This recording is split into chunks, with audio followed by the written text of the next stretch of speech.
Hey there, welcome to Livewire. I'm Luke Burbank. We have a very full and very fun show for you this week. First up, it's Sam Sanders, the creator and one-time host of NPR's It's Been a Minute, which, of course, masterfully blended politics and pop culture.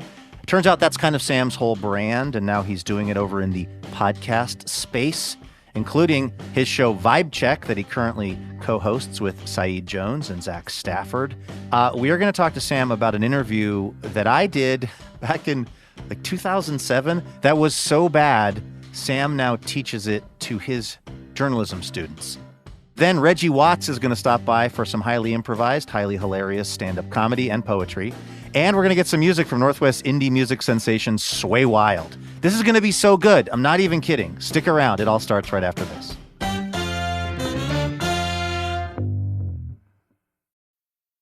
I'm Alex Schwartz. I'm Nomi Fry. I'm Vincent Cunningham, and this is Critics at Large, a New Yorker podcast for the culturally curious. Each week, we're going to talk about a big idea that's showing up across the cultural landscape, and we'll trace it through all the mediums we love. Books, movies, television, music, art. And I always want to talk about celebrity gossip, too. Of course. We hope you'll join us for new episodes each Thursday. Follow Critics at Large today, wherever you get podcasts.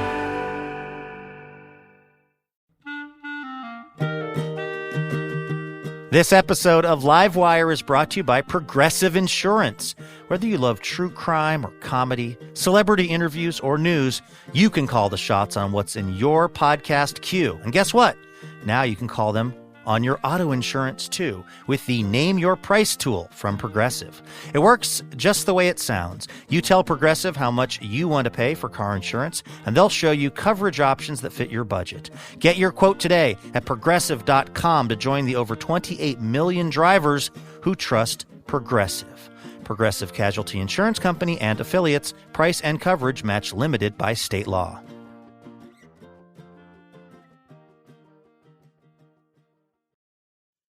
This episode of Livewire was originally recorded in December of 2023. We hope you enjoy it. Now let's get to the show. Hey, Elena. Hey, Luke. How's it going? It is going really well this week. I am excited to play this round of station location identification examination with you. Are you excited? Yes, so excited. I think part of my excitement is that I already have the answer. So this is very easy for me. This is the easiest part of the show. For me, this is where I quiz Elena about a place somewhere in the country where Livewire is on the radio. She's got to guess the place that I am talking about. Historically, this town was known as the sweet pea capital of the nation. At one time, it was responsible for exporting 75% of the nation's sweet peas. Oh, sweet peas. That sounds very Southern. It does, and yet it's not. Actually, it's a little more northwest. This town serves as a gateway to Yellowstone National Park and the Gallatin National Forest. Well, there are several gateways. We came in on the Montana side at the top. You're in the right state. Far from Bozeman, but probably a state. No, Bozeman. That's right.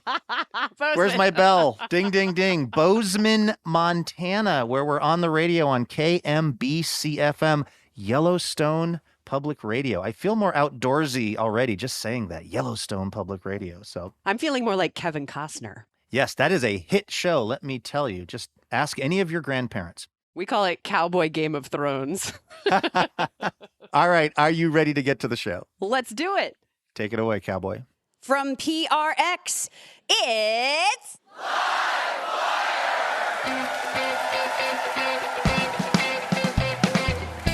This week, podcaster and pop culture connoisseur Sam Sanders. I cannot name an unhappy woman rapper. Cardi B's having a great time. She sure is. Megan Thee Stallion got shot in the foot. She's still having a great time. Yeah. And comedian Reggie Watts. And Gen Z is like so fascinated with Michael Landon, which I don't get it. But it's all like Michael Landon all day long. With music from Sway Wild and our fabulous house band.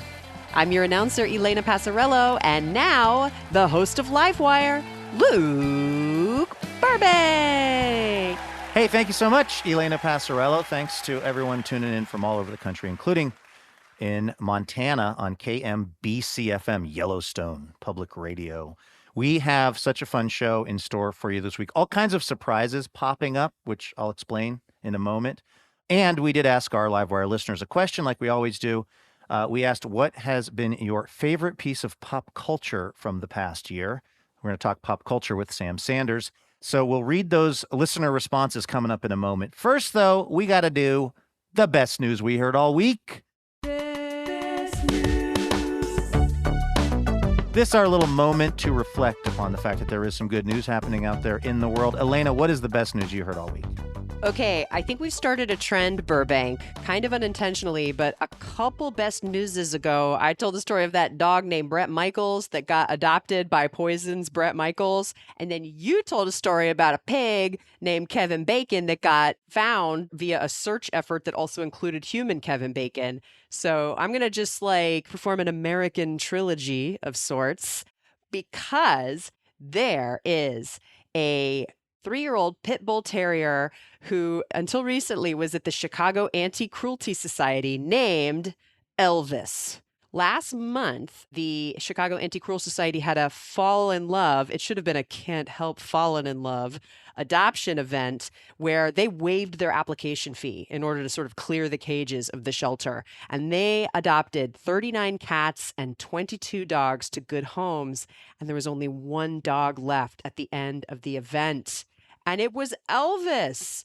They posted about it on social media, and there was this couple, Lauren Agron and his partner Drew, and they've been thinking about getting a dog forever, and they saw the post, and honestly, if you saw a picture of this dog, you would adopt it even if you didn't have, even if you lived on a motor scooter or something. You would totally. He has he's a kind of white and gray with this little eye patch and the sweetest face. So they saw him, they ran and adopted him because guess what else? Have you ever heard of this kind of famous 1950s style diner in Chicago called Ed Debevic's? Yeah, Ed Debevic's. The shtick is that the servers are rude to you. And apparently they're all in costume, right? And the guy, Lauren, who adopted Elvis, he manages that place, but he used to be a server and he would perform dressed as a character named Elvis Parsley. An Elvis impersonator has adopted the world's cutest pit bull, whose name also happens to be Elvis Presley. Lauren says he's a misfit, and Drew and I consider ourselves the kings of misfits. He is a cuddly hunk of burning love. He's a loving teddy bear, and his friends and neighbors are all begging to visit the dog and help take care of him. My best news that I saw this week also involves animals, but it involves now the recognized world champions of napping, and that would be penguins. As reported in the New York Times recently, in fact, specifically chin strap penguins that were being studied by the Korea Polar Research Institute. They were trying to figure out what happens when penguins are in the water versus when penguins are nesting with their young and doing things like when are these birds getting some sleep. So they hooked some of these chin strap penguins up to electrodes, which I feel like immediately might futz with the data. I don't know. I'm not sleeping great if you hook those electrodes up to me, but whatever. This is what we got to do. To their chin straps. Right. So they found that when these penguins were in the water, they didn't sleep at all, which kind of makes sense. But then when they would get back home and they would be with their young and they'd be hanging out, the speed of their brains would slow down in a way that would indicate they were sleeping up to 600 times an hour. They were sometimes taking 600 micro naps in an hour. And it counts for rest. They get good rest from that. Well, this is the thing that they're trying to figure out, right? Because the thought with humans is for us to get, rest that's useful. It needs to go on for a certain amount of time. There turns out a lot of animals, including penguins, that just do these micro naps all day, probably because they're trying to, not get eaten by some bird of prey swooping down on them. But there's an emerging body of science that says these very, very short, 1 to 2 second naps might be sufficient. This explains so much, Elena, about my particular family structure, which is my daughter Adelaide and I. I'm going to show you something. Our whole thing is penguins. So whenever one of us sees a little dad penguin and baby penguin out in an antique store, we buy it. And then I get the big one and she gets the little one. Aww. We are also world-class nappers. There was also something else in this article that really blew my mind. One researcher at the University of Oxford was really asking the question, are we as animals designed to be awake or designed to be asleep? Like, we think of ourselves as awake things that go to sleep sometimes. And this one guy was saying, maybe we're asleep things. Maybe our brains are set to being asleep and we have to wake up to get food and do all these other things so that we can then go back to sleep. He said, you're basically spending your life asleep and you just wake up when it's needed. He's questioning the whole premise of sleep in both penguins and humans. Wow. My husband is definitely someone who lives to sleep, so he might want to contact him for this study. I'll send him a small penguin, a David-sized penguin.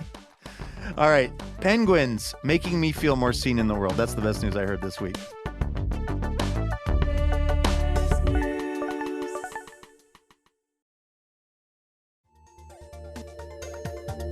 All right, let's welcome our first guest on over to this week's Livewire. He's a podcaster, radio personality, and pop culture connoisseur. He was the founder and former host of NPR's It's Been a Minute radio show, and these days he hosts the very delightful and very delightfully thought-provoking podcast called Vibe Check, which he hosts with Saeed Jones and Zach Stafford. Take a listen to this. It's Sam Sanders, who joined us on stage at Town Hall in Seattle.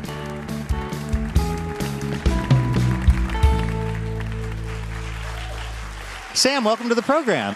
We've had you on the show once before, but it was when we were still doing a lot of stuff remotely. Yeah, I was in my garage. I love Vibe Check so much. Thank you. And it's like Thank you. For people who haven't maybe heard the show yet, can you kind of describe how it unfolds, what y'all do on the show? Yeah. The nut graph is that Vibe Check, the podcast, is our group chat. The three of us just come to life. So the chats that we would have texting to each other, we were like, let's make it a show. The longer version of the story is that the three of us had been circling the others for years, professionally, etc. And Saeed and Zach became friends first. I met Saeed and Zach through work stuff at NPR. And then I kind of said, y'all are my friends now, I'm sorry. This is it. And then I made them get into this group chat with me that we called The Witches of Macbeth. And then one day during deep pandemic, I finished an interview for It's Been a Minute. And I finished it, and I was in a funky mood the whole day. Not because of the interview, but I was in a funky mood the whole day, and I said, well, Sam, what would make you happy? What do you want to do right now? And I was like, I want to talk to my friends. And I want to talk to them all the time. So we did. Wow. On the subject of the podcast world and how these shows come together, I'm just curious, sort of your thoughts on the state of podcasting. It feels like it's in a very weird place considering it was supposed to be the future of how all communication happened. If I had to offer a one-sentence mission statement for survival in the podcasting industry right now, it would be, being good is not enough. A lot of the shows that we like are really good. Most of them don't make any money. Right. They don't. Yeah. I'm looking at myself too here, okay? But that doesn't mean you don't keep trying to make good stuff. And it's a lesson in separating your art from your worth, from your job. So that's a good thing to do. But I think that, like, until the money is not funny, this is just the way it's going to be, and it's going to keep happening. So, like, the biggest reason for this drastic drop-off in podcast listening is advertising. Some advertisers have just stopped doing it in podcasts and taken it elsewhere. Others have said, we just want to pay a whole lot less to run ads. And so in that reality, a lot of podcasts that were financially solvent 5 years ago aren't solvent today. And the hope is that they bounce back, but why would they bounce back? Yeah, it's just a money thing. And when you think of it as just a money thing, you don't get sad. Right. You know, just keep making podcasts. Podcasts are good. We love podcasts. The money's over there. fine. Yeah. I have that all tattooed on this arm. We love podcasts. Podcasts are good.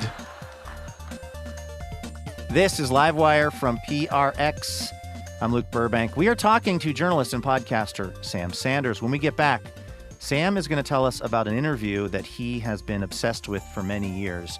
It's an interview that I also have a pretty high level of awareness of, for reasons that will become clear after this very short break. Stay with us.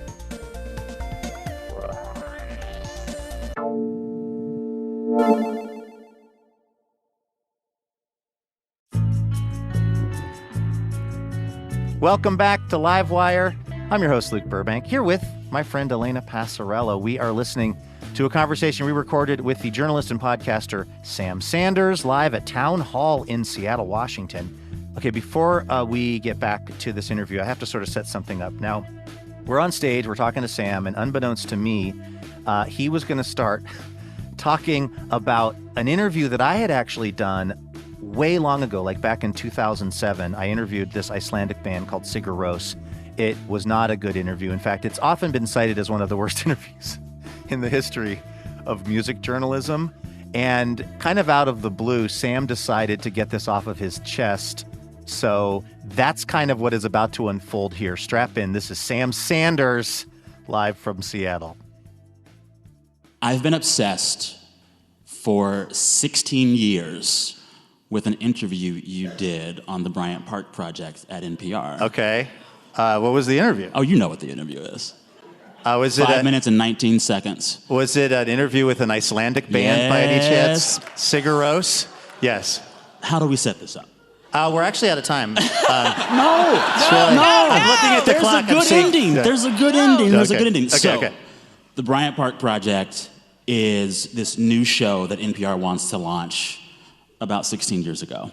And it's meant to be kind of maybe a spicier version of Morning Edition. I think that was what they were going for. Yeah.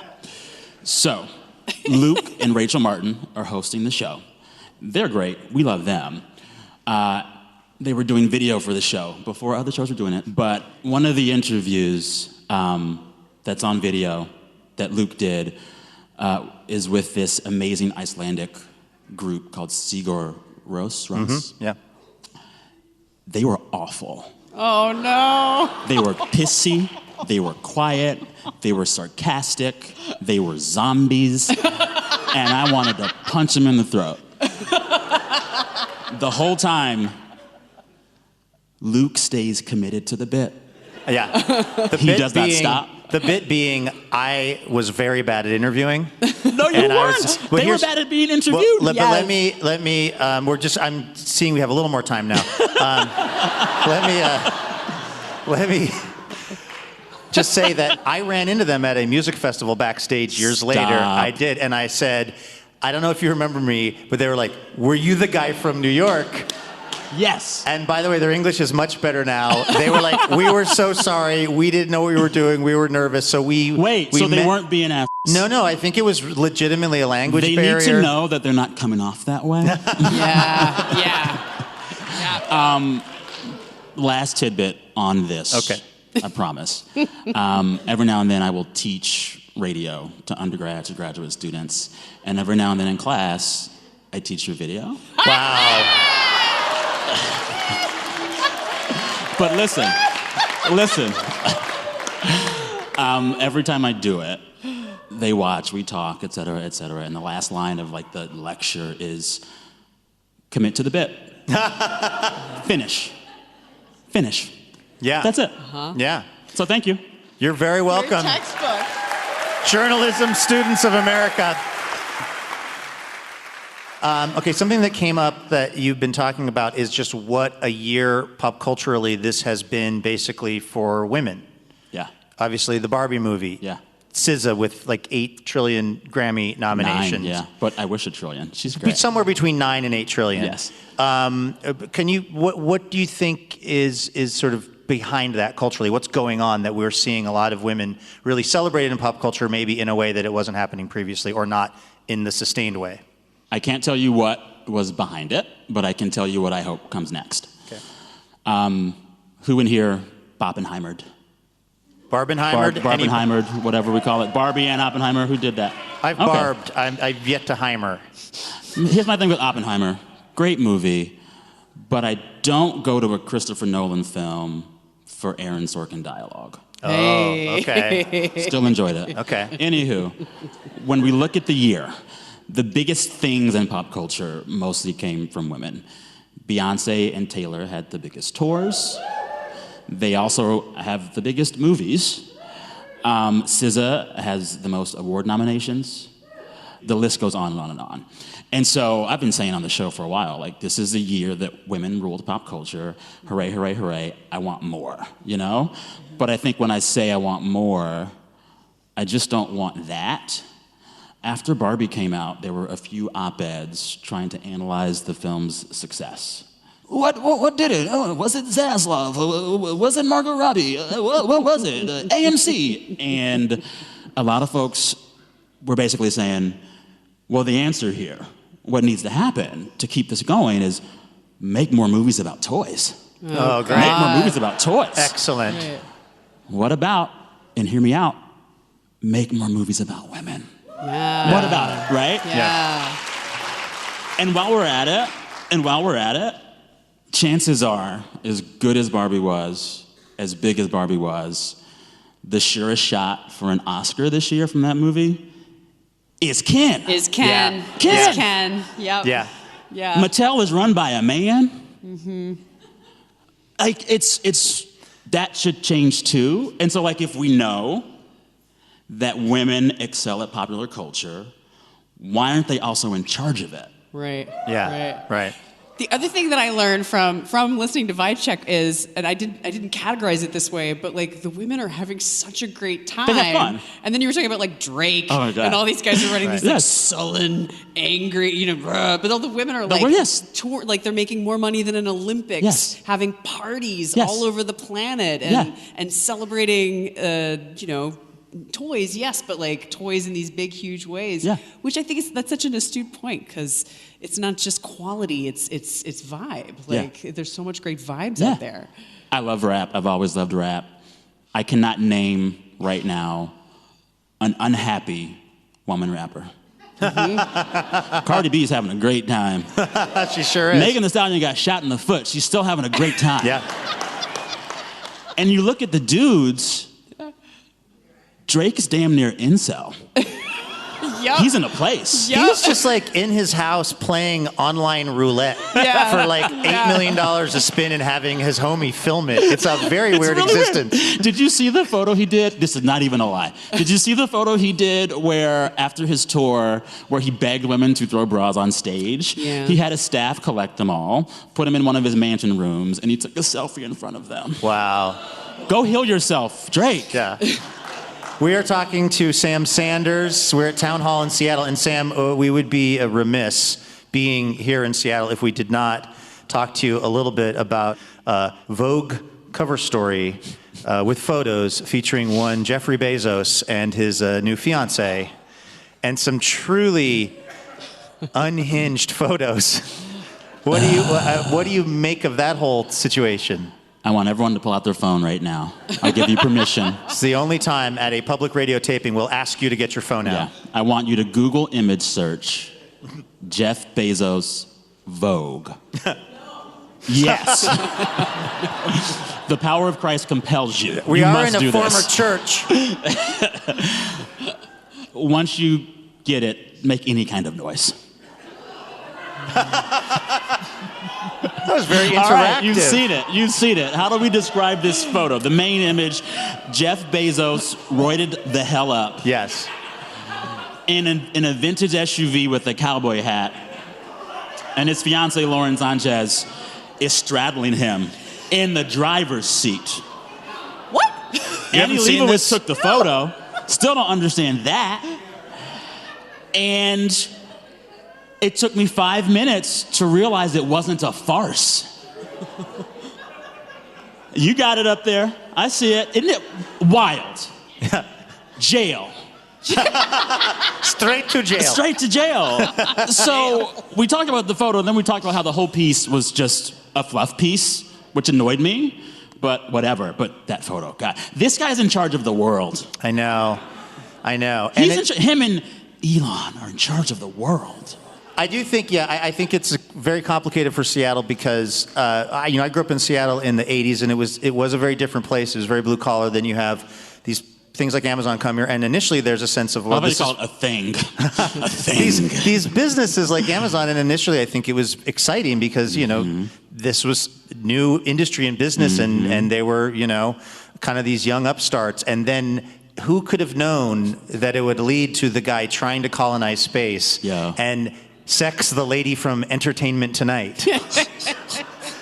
It's not how any of us saw it ending, or maybe some of you did. I sure didn't. Every time I see or hear anything about Jeff Bezos, which is always against my will, the first words I say in that moment are, Mackenzie, you got out. Yeah. You got out. Good for you. This is ex-wife. Yeah. And by the way, she got out. You're in the right room for a good Mackenzie Bezos reference, because these people all know, being from Seattle. Yeah. Sam, great. Let me just remind everybody, this is Livewire from PRX. We are at Town Hall in Seattle this week. We are talking to the great Sam Sanders. Okay. When I listen to any of the stuff that you work on, but particularly Vibe Check, I'm really struck by the breadth of your pop culture knowledge, but I will admit to being somewhat lost. And since you do know so much about it, I was hoping you could give us, really, Elena and I, the folks here at Town Hall, and the radio listeners, a bit of a sort of a guide map for pop culture. Like, help us understand how to feel about some of the stuff going on in pop culture in a little exercise we're calling Pop Culture Primer.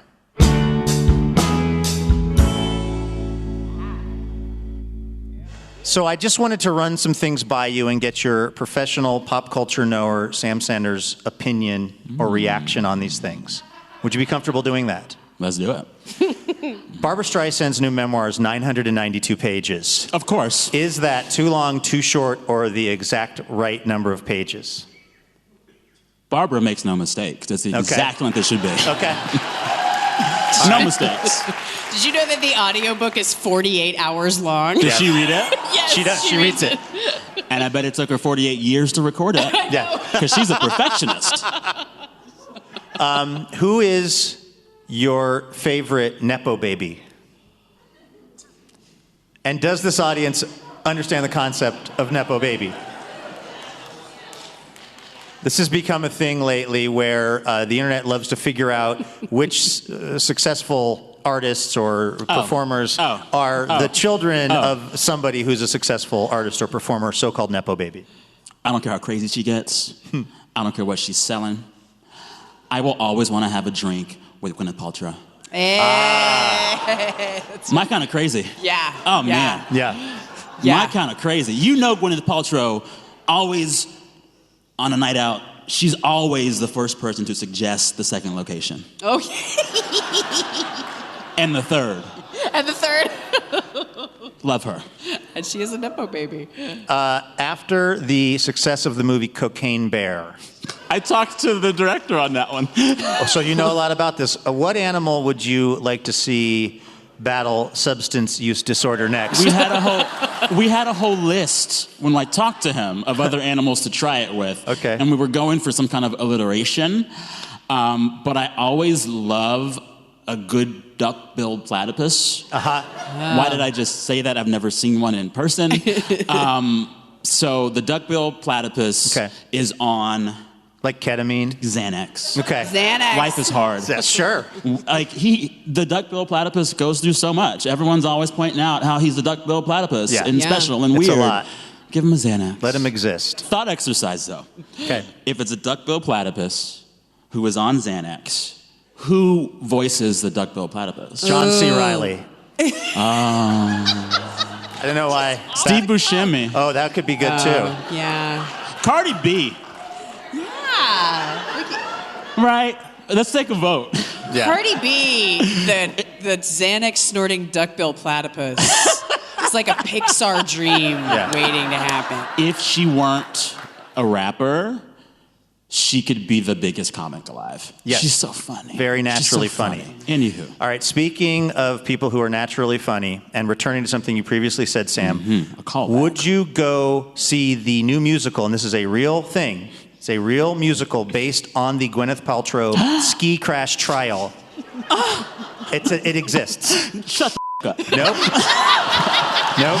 No. It absolutely exists. Who produced it? Who's directing it? Who's the star? I've just seen the Google it I've now. Somebody look it up. Shut the hell up. Yes. So that sounds like a yes. I'm working. It's Steve Buscemi. It's written and directed by Steve Buscemi. You're exactly right, Elena. Is it A24? It's A24. It's directed by the Safdie brothers. Yes, that's right. Oh my God. Well, this is my favorite interview of all time ever. Thank you. Even better than Sigur Rós. Yes. Sam Sanders, everyone, from Vibe Check. Sam, thank you.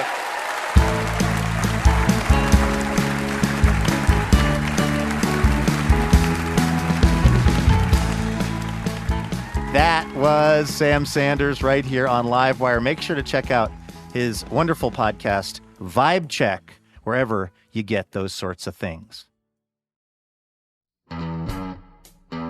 Hey, special thanks this episode to the memory of Ron Eachus of Salem, Oregon. Ron was part of the Livewire member community and was generously supporting our show with a donation each month, which was so instrumental in helping us keep the show going. So thank you so much to Ron for all the support, and all of you out there keeping Livewire in business. Thank you.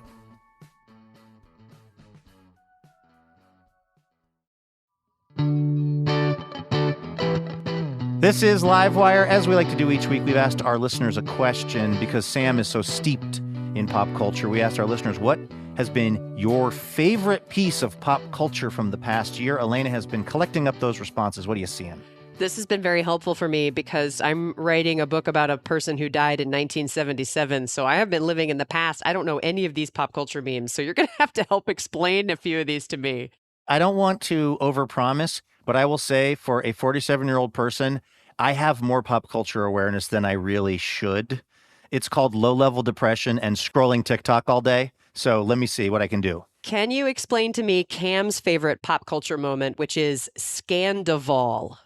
Oh, sure. Of course. Okay. That's from Vanderpump Rules. That would be the scandal involving a couple of the characters on Vanderpump Rules, including Tom Sandoval, who did some very questionable things, depending on your sort of moral take on the world. And what is Vanderpump Rules, Mr. Burbank? Vanderpump Rules is about a restaurant that is owned by someone who used to be on The Real Housewives.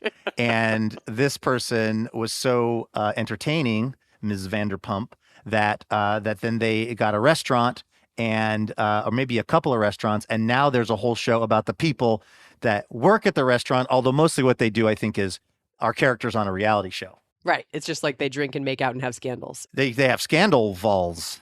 Scandival. Yeah. Precisely. Yeah, it's a Vanderpump Rules situation. Okay, so let's see. Next one.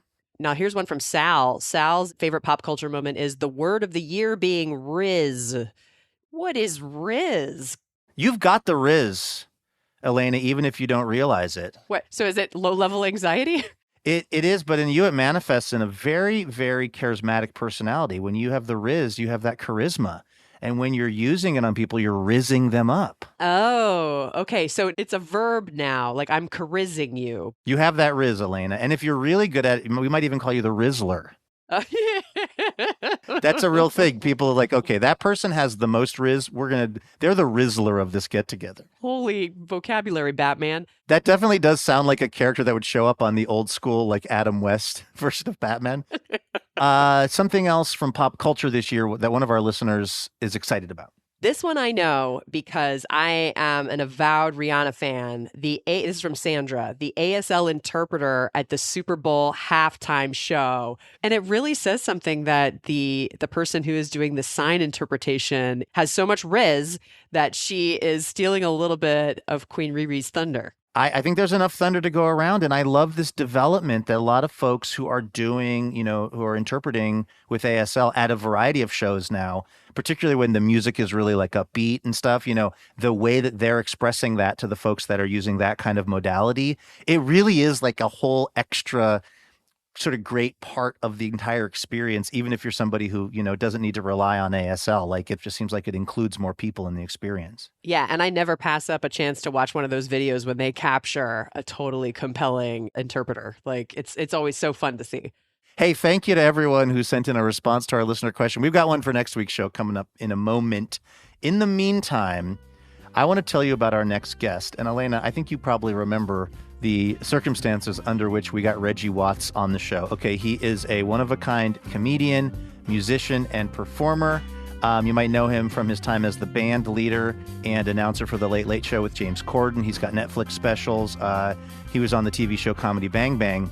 This is the other thing, though. Reggie is always up for a good hang, which is basically exactly what happened when you and I were getting together in Portland to do our yearly fundraiser gala, Fancy Pants. And somebody just heard that Reggie was in town and invited him over, and then Reggie just showed up. I was like, hey, y'all doing something? Yeah, I showed up in my fancy duds, and everyone was like, Reggie Watts coming. I'm like, wow. It was incredible and unexpected. So he jumped up on stage, and we're just going to play this. He did some jokes about generational differences, which then kind of morphed into a spoken word poem where the Livewire house band just started kind of providing the backing track. It was very funny and weird, which is how I would describe Reggie Watts' work, and I say that with all love. So thank you, Reggie, for crashing our little get-together and making this next piece of Livewire that we're all going to hear. Check it out. This is Reggie Watts, recorded at Show Bar in Portland, Oregon.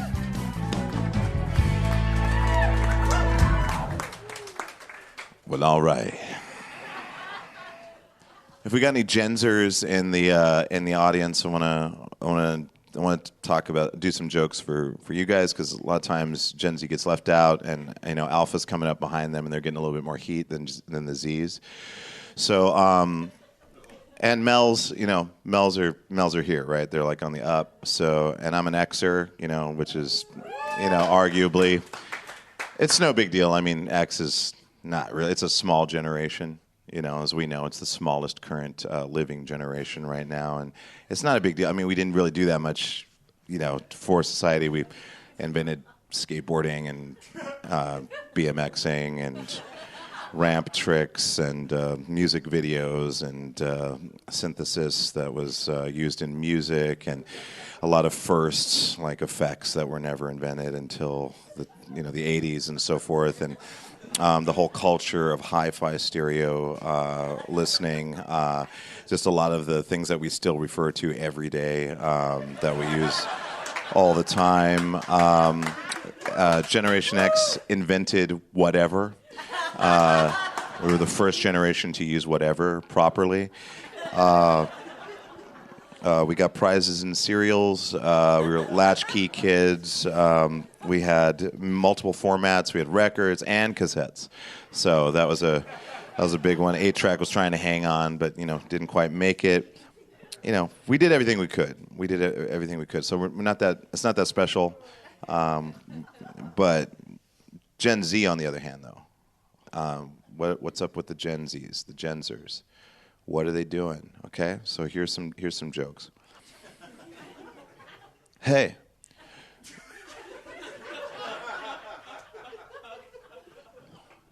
You guys know how mid stuff is? It's so mid, that's mid plus. Have you ever mid plus me? But anyways, so I was TikToking. There was a TikTok, and then I have to admit that I was hyper mid. But anyways, Joseph did a 460, and I was no 460s here, nah, brah. We ain't be doing that. True dat, tap that ass, dat ass. How we do this? What's up with Michael Landon? You know what I'm saying? And Gen Z is so fascinated with Michael Landon, which I don't get it, but there's a certain kind of, it's kind of cool to just pick a random person to just fixate on and be no one's gonna understand why, but it's all Michael Landon all day long, really cool, but yeah, Gen Z's got a lot going on. Gen Alpha, I'm interested. I want to get involved. I want to see what's going on with Alpha. What's going on with Alpha right now? What Alpha's, on the up? Gen Z's oh shit, I thought we were the cats. It's now Alpha's coming up. So I wrote a poem. This is about it's about intergenerational data exchange, right? You need the wisdom of X, which is like do all the drugs. I don't care about most things, and, But then you get like the millennial, like, well, whatever that is, and then. Hey, how millennials are. It's like, hey, hello, and Gen Z. And so I wrote a poem. This is about intergenerational, just the intergenerational possibilities of the future. Actually, could you guys do like a little kind of just a kind of quiet like jazz kind of? It's like a exactly a little 1960s kind of vibes. Yeah, all right, cool.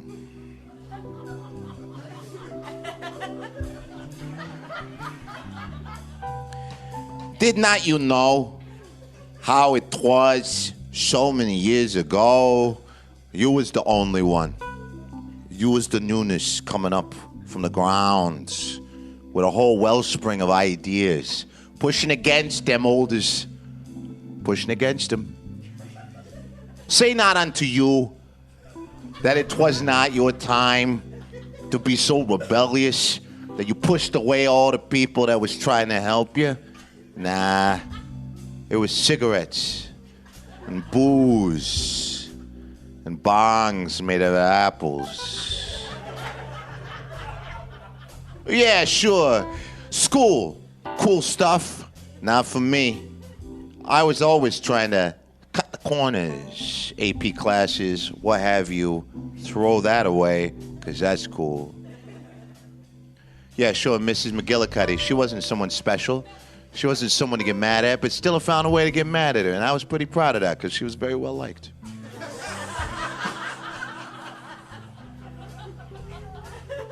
But I learned so much, being who I am, getting older, other gens coming up. Hey, Jen, what's going on? Yo, we Melly Mel. Who's Melly Mel? What do we do? I don't know. Do you know how to change a tire? No clue.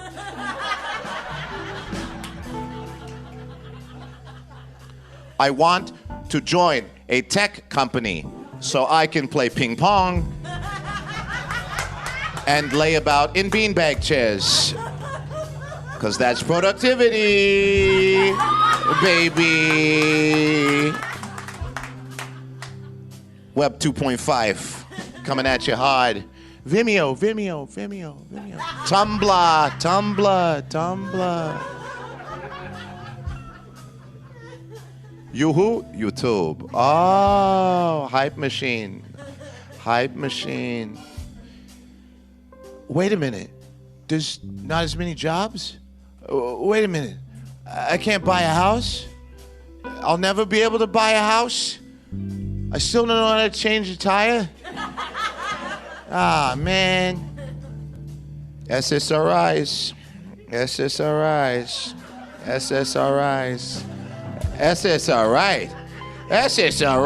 Adderall. Holy shit. Ritalin? Ha. Changed my life.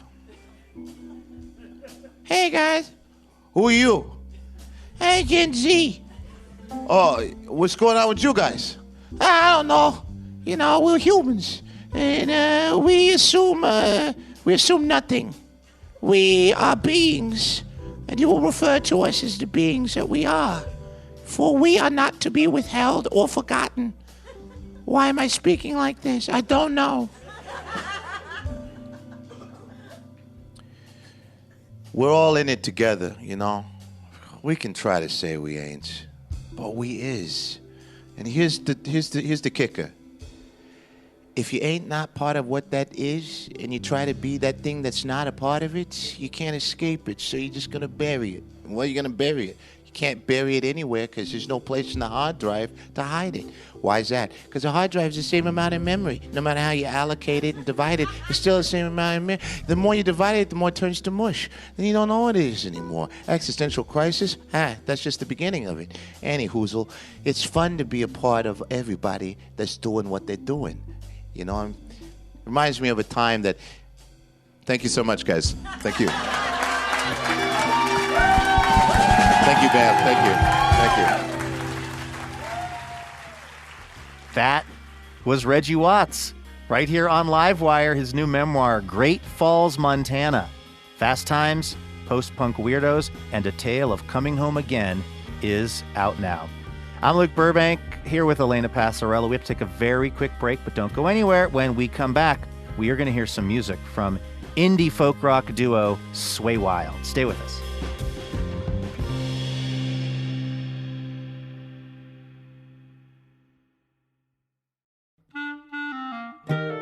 Livewire is thrilled to be partnering with Portland's own Portal Tea this season. Formerly known as Tea Chai Tay, Portal Tea is the premier tea company in the Pacific Northwest. And they make one-of-a-kind, handcrafted tea blends like cinnamon churro chai and blueberry cream Earl Grey. Use the code LIVEWIRE, all lowercase, for 20% off at portaltea.co.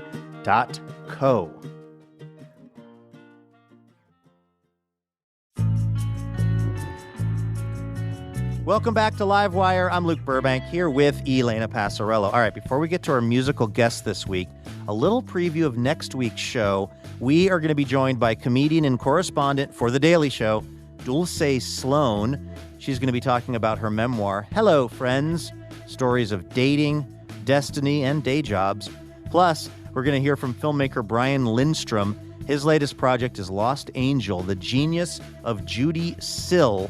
It tells the real story of an LA folk singer from the 70s who was very beloved, but not widely known. She actually went from living in her car to the cover of Rolling Stone over the course of 2 years before sinking back into anonymity.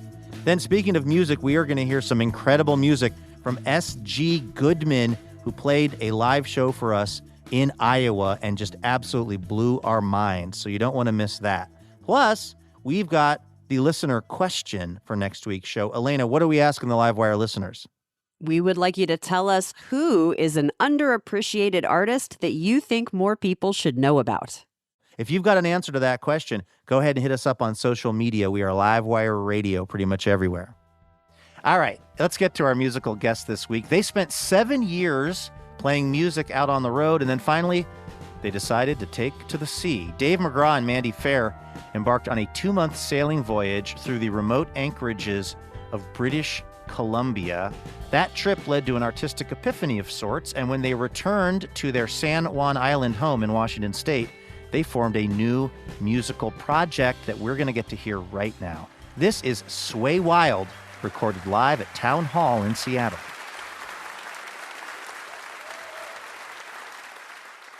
Can you tell me a little bit about this sailing trip that you went on in British Columbia? Why was it so artistically life-changing for you? Yeah, the boat trip was kind of an intentional respite from the road, because when we're on the road, it's a lot of grind and interstate and making it from place to place. And we intentionally were like, let's step away from the road and see what it's like to be a human again out in the middle of nowhere. And we're really drawn to kind of those wild places, hence our name, Sway Wild. It kind of inspires and illuminates our music. And San Juan Island is remote, but it wasn't remote enough for us. So. And I wanted to say, too, we used to live on a horse farm in the middle of the woods in a 400-square-foot cabin, Dave and I, and we didn't have internet or cell service, and we used to do this thing called listening to the radio. Oh, wow. I know. And we had a big radio that had an antenna that was the size of a hula hoop hanging on the wall. It was a metal hula hoop. But we used to listen to this program called Livewire. Oh. So we're really, really, really happy. Look at that. Well, this is synchronicity then, that it's finally all happening. It was really hard getting a hold of you guys in the woods. We had 2 staffers that we haven't seen since they went to find you, so thank you for coming. What song are we going to hear? We're going to play a song called Home. Okay. This is Sway Wild on Livewire. Thank you.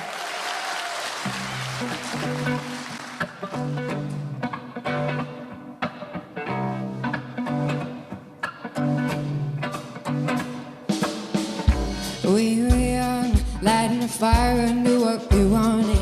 Set ablaze through the hills. We were running from a place we called home. The road was long, but burning embers kept you on it. Even when the rain fell But after a while, the geese fly by and you find yourself under. Not here nor there, not there nor here. No, home, home, home, home.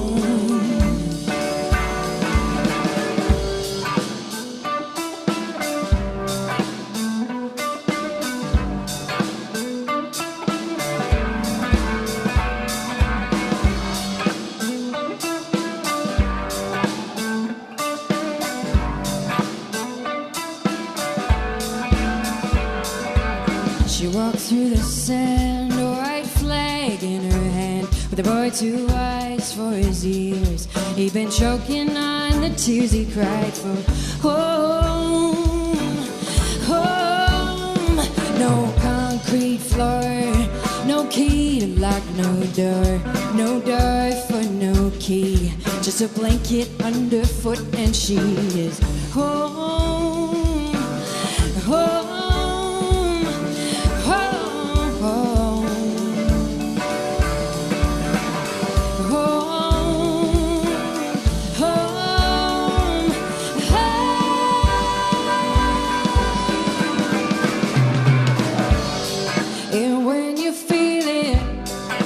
Makes you stronger, and when you feel it, on and on and on and on.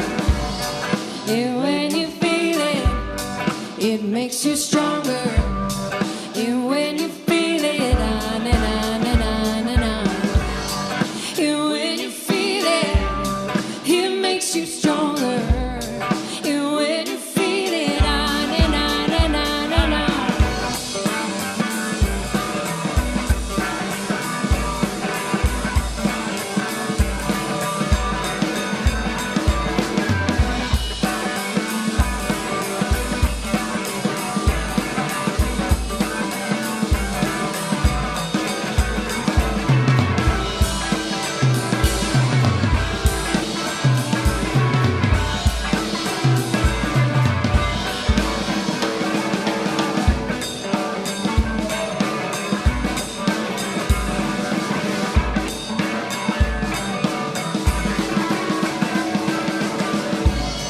And when you feel it, it makes you stronger.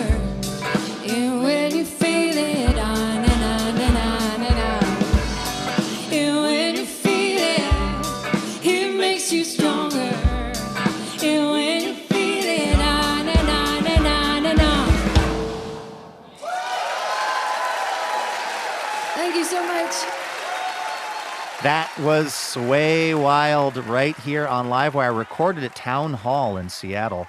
You can check them out at swaywild.com. That is going to do it for this week's episode of Livewire. Big thanks to our guests, Sam Sanders, Reggie Watts, and Sway Wild. Laura Haddon is our executive producer. Heather D. Michelle is our executive director. And our producer and editor is Melanie Sevchenko. Eben Hoffer and Molly Pettit are our technical directors, and our house sound is by D. Neil Blake. Trey Hester is our assistant editor. Rosa Garcia is our operations associate. Jackie Ibarra is our production fellow. And Becky Phillips is our intern. Our house band is Ethan Fox Tucker, Sam Tucker, A.L. Alves, and A. Walker Spring, who also composes our music. This episode was mixed by Molly Pettit and Trey Hester. Additional funding provided by the James F. and Marion L. Miller Foundation. The Livewire was created by Robin Tenenbaum and Kate Sokoloff. This week, we would like to remember member Ron Eachus of Salem, Oregon. For more information about Livewire, how you can listen to our podcast, head on over to livewireradio.org. I'm Luke Burbank for Elena Passarello and the whole Livewire team.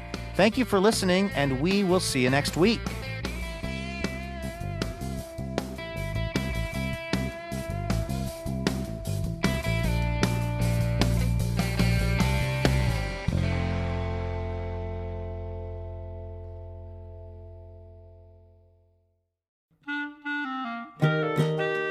Wouldn't it be amazing to have a piping hot episode of Livewire delivered right to your heart and ears each week? Well, guess what? That can happen when you subscribe to the Livewire podcast feed, and you'll get the joy of surprising conversation every week. So go ahead and do it. It's super easy. You click on the button at the top of your podcast app, and bam, you are Livewire subscribed. And if you're still, feeling the love, if you're enjoying the show, hey, maybe you could hook us up and leave us a quick review. That'll help more people find out about Livewire. And thank you